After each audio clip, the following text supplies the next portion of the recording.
Time now for a look at this weekend. The Parlay boys are back. Are they back? I think they're back. No message from. Wow. I asked, are we in? Are we out? So we'll see as we. Did she leave you on scene? No. I actually just sent it. I wanted to give her the benefit of the doubt. I gave her as much time as possible. So just 4 minutes ago, I sent the message. Just 4 minutes ago. I said we going. I really wanted to give her the benefit of the doubt. I thought she might give us a buzzer beater and drop what she's taking. But I said we going again or we out. So for now, it'll be a 3-leg parlay. Pena, obviously, more than welcome to join us if she wants to get it in before the weekend. Okay. But I'll throw us three in the randomizer and we'll see. While we're doing the randomizer, let me give a quick update. I tried to shout out my guy Nick and I blew it. Taiwo Awaniyi? Is that the right? Is that yes? Of course. You say that like he's not like the most prolific striker in the Premier League. When did he hit this bet? To steal a line from Helwani, if he walked in with my Uber Eats right now, Helwani, my son wore his jersey today actually to school. Shot on target, not goal. He had over 0.5 shots on target, minus 125. So he wasn't. I guess it was pretty close to expecting him not to take a shot. Cash that in 18 minutes, he said. So shout out to my guy Nick, betting some Nottingham stuff. Okay, love it. Good job, Nick. All right, I will go first. Frank second. Rick will go third. I'll start us off. Alternative total rounds. Main event. Biggie Boy. Gaziev. Great main event. Under 2.5. Gaziev been over 1.5 only one time in his 12-fight career. Biggie Boy, 9 of his last 13 have gone under the 1.5. So let's just get a little bit of cushion. We need to get a win on the board here in 2024, so I'm going to go under 2.5. Nice. I like that. I was actually thinking of that as a potential for you guys. Also worth noting, by the way, early start time here. If you're feeling froggy, jump back in. Early start time, 1:30 p.m. Eastern. Why? Oh, yeah. That's right. Saudi Arabia. Supposed to be the Saudi card, yeah. 1:30 start. 11 fights. You don't think that they would have liked Rosenstrike versus Gaziev as a main event? I mean, that's big stuff. I know. Six UFC main events for Rosenstrike. Yes. Gaziev, second UFC fight. No, of course not. Frankie. Right. What else we got? All right. So I'm also going to do the main event because there's only one main event that matters, and I'm going to take Jake Paul to knock out. Oh, Frankie. That is an incredible. That is not the main event either. Well, it's the main event to me. Disrespect to Amanda Serrano a little bit, goat. Frank. Yeah. You're GOAT. That is the co-main event, Frankie. I understand that. You know, Come on, man. He heard 3-minute Clarissa rounds on the show today, and he switched his allegiances. He knows who the GOAT is. Good call, Frankie. Good call. Jake Paul by KO TKO minus 900. 900. Wow. Who's he fighting, Frank? Who, me? You've been watching tape on Ryan Borland? You've been watching tape on the Rhino, Frankie? Ryan Borland? Absolutely. He's calling back here for a third round TKO stoppage for Jake Paul after dropping him in the second. The Rhino Borland leaves his right hand down, and that's where it's going. He's been watching Jake Paul. Yeah, he doesn't go down easily, from what I've seen. All right, Ricky. Yeah, give me Muhammad Mokaev money line. That easy. Wow.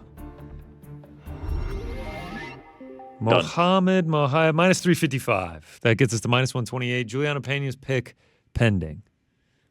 A little triple P situation here. Pena pick pending. Do I listen?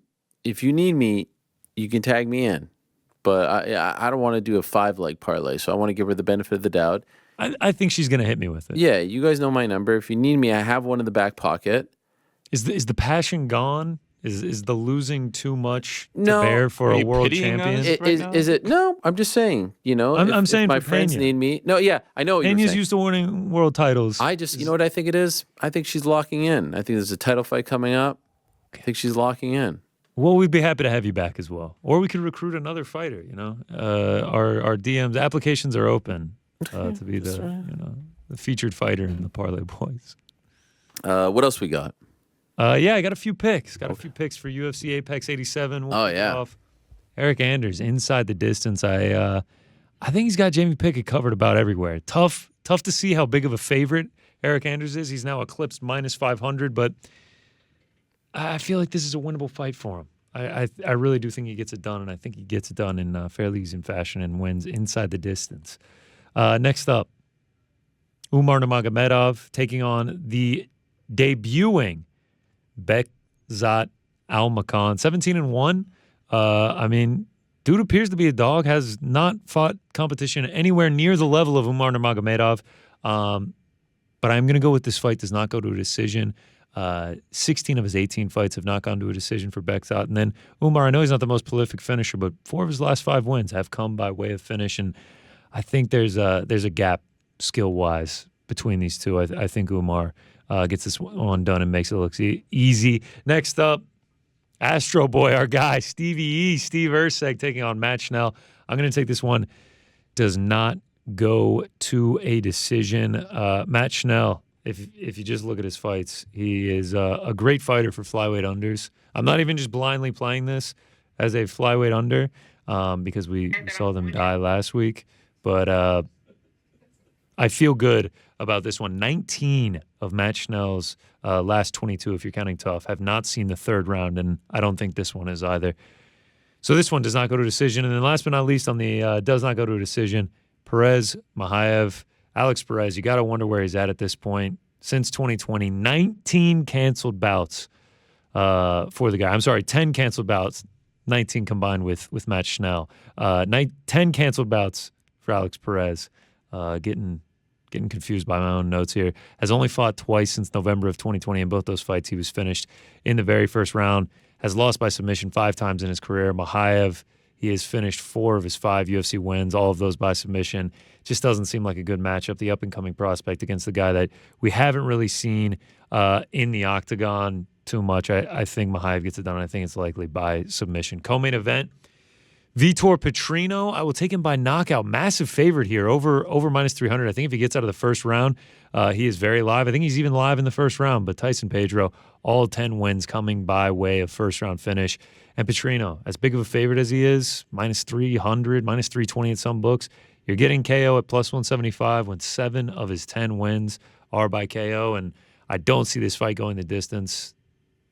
I think Petrino finishes him around 2 or 3, and I will take the risk on it being by knockout. Main event, Biggie Boy, Gadziev. It was my Parlay Boys pick. I'll take under 1.5 in this one.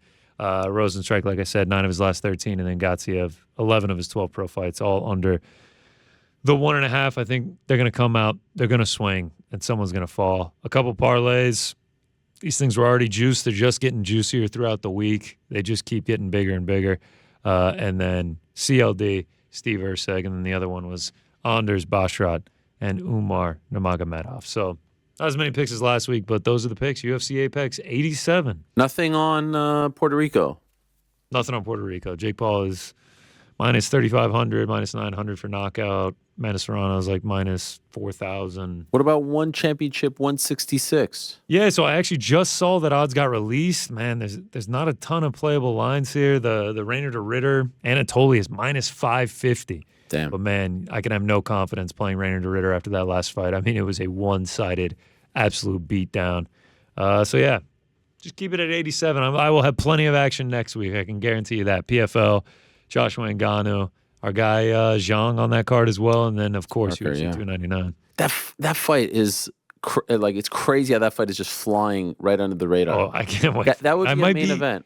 It's excitement for AJ Francis and like his 2 wins over Joyce and then Parker's win over Wilder. You think like that's a main event on any card. That's on a Queensberry card or a Top Rank card, whatever, and they're the freaking co-main. What the hell? That's a main event in an arena, for sure. And no one's talking about it. I feel like no one is talking about it whatsoever. There's another title fight, too. Ray Vargas, right? Yeah, Vargas is on there. Jack McGann, who's the son of Anthony McGann, who's a former MMA fighter who has transitioned out to boxing, is on there. So, yeah, a little something for everyone. Just like today's show, a little something for everyone, right? A little pro wrestling. What about Matt Riddle, huh? Great guy, man. He's a fun dude back here. I bet. Very It comes with less people than some of our guests on Monday. Just him and his boy. Just him and his boy. Originally, it was just him. I thought it was his manager, but then I got to talking, and it was just one of his boys that lives up here in the Northeast. And whenever he wrestles up here, he just comes and hangs with him. Amazing. Yeah, not quite the same entourage. Thanks for watching. We appreciate it very much. Hey, if you like this video, give us the old thumbs up. Subscribe as well. You could get many more of these videos on the channel, so please do that. We would love you forever if you did so.